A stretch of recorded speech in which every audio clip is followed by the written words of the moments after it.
These rappers was Redman of the duo Method Man and Redman. They making a song. Method Man says, I like MC Hammer, he cool. Redman says, man, MC Hammer, corny. They stopped the track. The producer go, what'd you say? Redman said, I said he corny. The producer said, I'll just take that part out for you. Redman said, no, keep it. I said he... Why did a single offhand joke spark such a strong reaction? Why did one word, corny, hit the culture like a jab to the ribs? Because MC Hammer's name carried weight, and the deeper story behind moments like this is far more complex than the punchlines that came later. At the time this studio exchange reportedly happened, hip-hop wasn't just music, it was identity. Every comment, every lyric, every laugh shaped reputations.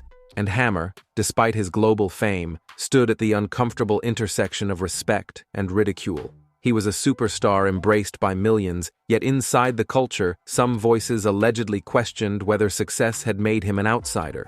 Redman saying, keep it, wasn't just stubborn confidence. It reflected a shift happening across rap, a shift toward harder sounds, darker themes, and a growing belief that commercial appeal somehow diluted authenticity.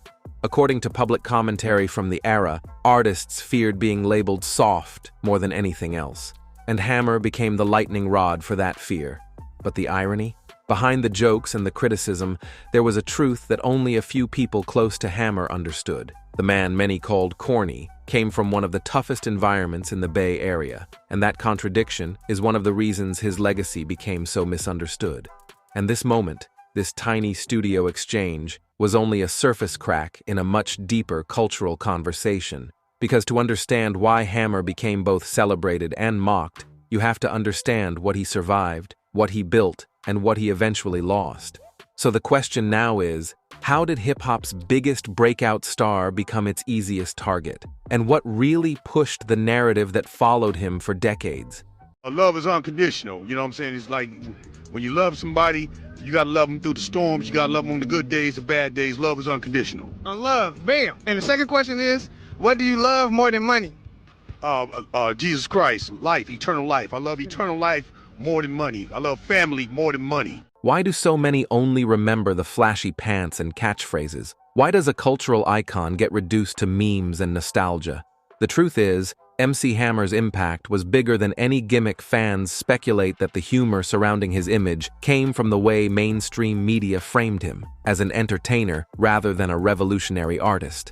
And in doing so, they glossed over the real story.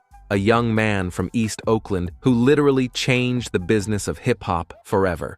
Hammer reportedly poured his heart and earnings into building opportunities for the people around him. Loyalty, generosity, and vision defined him. Yet, in a culture increasingly obsessed with street credibility, those same traits were twisted into reasons for ridicule. According to public sources, even other artists struggled to reconcile his flamboyance with his undeniable skill. So, what appears today as a joke is actually a reflection of a much deeper tension. The clash between commercial success and cultural authenticity. Hammer wasn't just performing, he was pioneering, breaking barriers, and creating paths for artists to follow decades later. But for many, the spectacle overshadowed the substance. And as we peel back the layers of his story, you start to see that this corny image, it was the tip of a much larger iceberg, one that carried the weight of fame, family, and unrelenting ambition.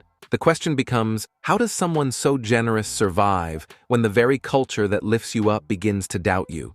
Have you ever judged a book by its cover? Well, please, for the love of God, don't do that with MC Hammer. MC Hammer had a problem. How does loyalty become a double-edged sword? Why can the very qualities that make someone great also lead to their downfall? MC Hammer's generosity was legendary. Public sources report that he often financially supported friends, family, and collaborators, even when it stretched his own resources to the limit.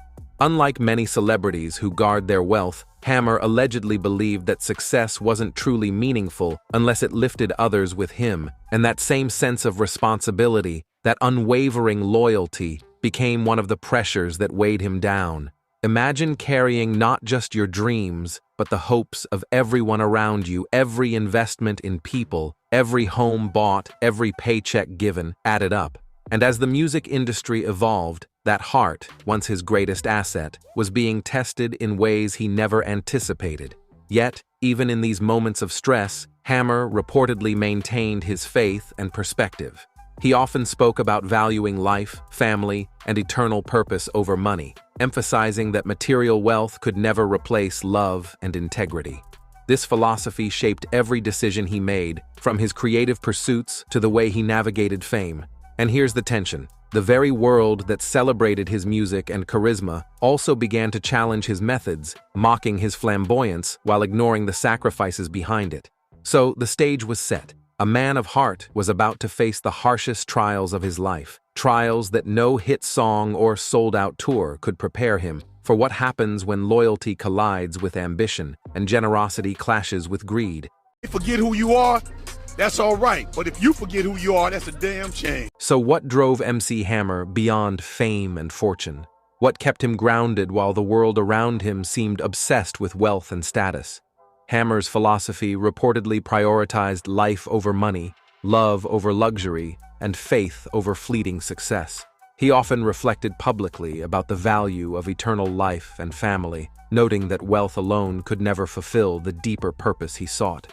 According to interviews, even at the height of his financial power, Hammer considered these elements more essential than his bank account, and this is critical. His story isn't just about dollars lost or flashy headlines. This is about a man trying to build a community, to lift everyone around him, and to transform personal success into collective opportunity. Public sources suggest that Hammer's commitment to those he loved often meant putting others first, even when it came at the expense of his own financial security. But here's the tension. The industry, the media, and even some fans weren't always ready to recognize the full picture.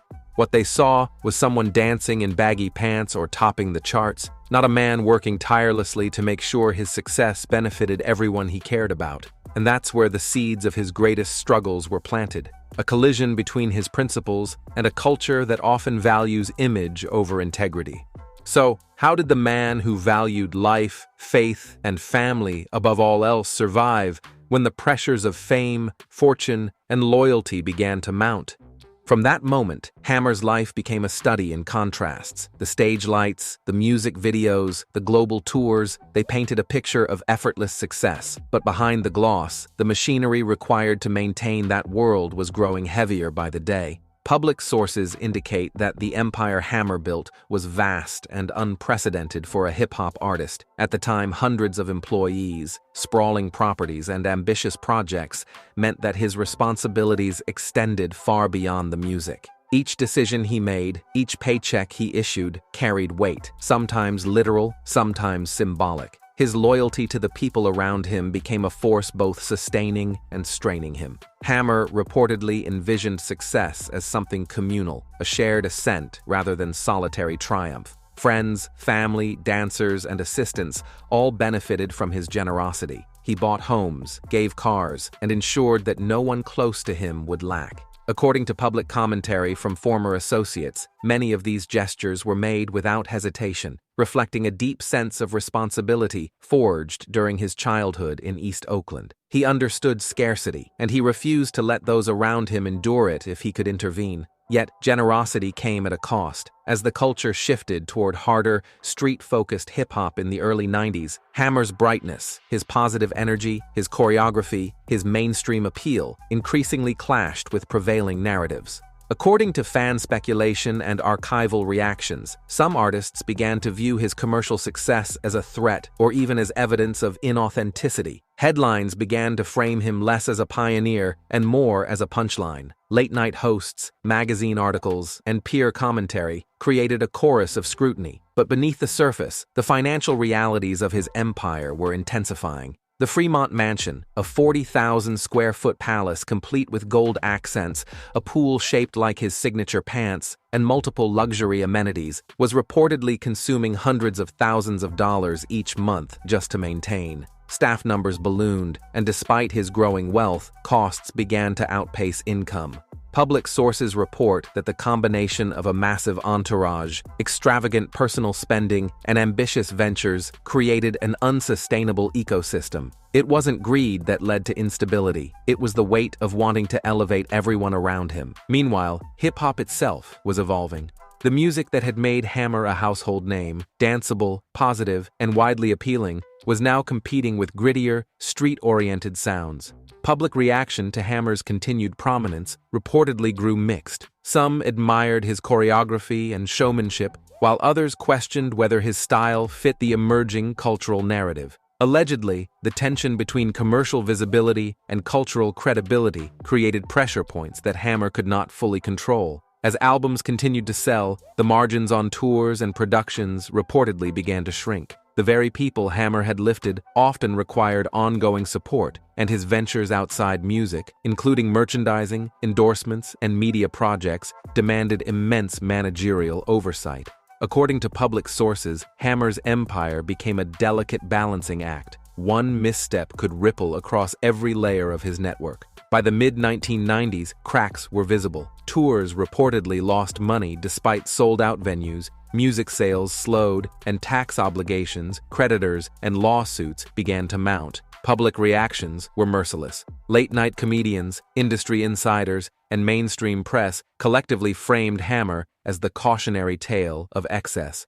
And yet, remarkably, according to public statements he gave, Hammer never publicly blamed anyone for the collapse. He admitted only candidly that he had too much money and not enough sense. The humility in that acknowledgement hints at a level of self-awareness and personal accountability rare in the face of public humiliation. Hammer's response to adversity reflected his core philosophy. Where others might have disappeared, retaliated, or bitterly retreated, Hammer reportedly leaned into reflection, faith, and strategy. He became a Pentecostal minister, a mentor, and a guide. Public sources indicate that he dedicated himself to helping communities, working with inmates, youth, and families, and using his platform to highlight life lessons grounded in loyalty, faith, and perseverance. It was a pivot from spectacle to substance, from performance to purpose. Even his ventures into technology, investment, and early social media were reportedly marked by a strategic, disciplined approach.